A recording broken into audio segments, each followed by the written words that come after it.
എടുത്ത് പുറത്തു പോകുന്ന ആളുകൾക്ക് യാത്ര വളരെ എളുപ്പമാണല്ലേ?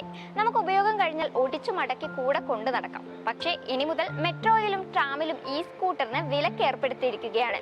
ഇനിയിപ്പോൾ മെട്രോ സ്റ്റേഷനിൽ നിന്നും കുറഞ്ഞ ദൂരത്തേക്ക് ഈ സ്കൂട്ടറിന് പകരം ടാക്സി വിളിക്കുകയോ നടക്കുകയോ ചെയ്യേണ്ടി വരും.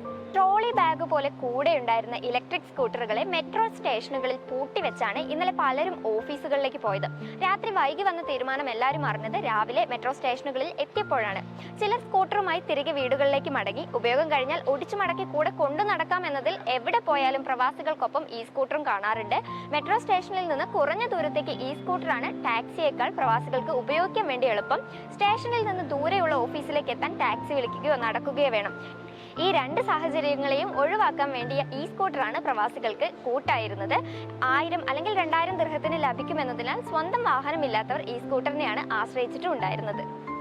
ഇതോടെ തന്നെ പ്രവാസികളുടെ യാത്രാ ചെലവ് കൂടാൻ പോവുകയാണെന്ന് ഉറപ്പാണ്. ഈ സ്കൂട്ടർ മെട്രോ കോംബോ ഉപയോഗിക്കുന്ന പ്രവാസികൾക്ക് തിരിച്ചടി തന്നെയാണ് ഈ മാറ്റം. സോ നിങ്ങളുടെ പരിചയത്തിൽ ആരെങ്കിലും ഈ സ്കൂട്ടർ യൂസ് ചെയ്യുന്നുണ്ടെങ്കിൽ ഈ വീഡിയോ ഒന്ന് ഷെയർ ചെയ്യുക. ഒപ്പം ഇതുപോലുള്ള ഗൾഫ് അപ്ഡേറ്റ്സിനായി പേജ് ഫോളോ ചെയ്യുക.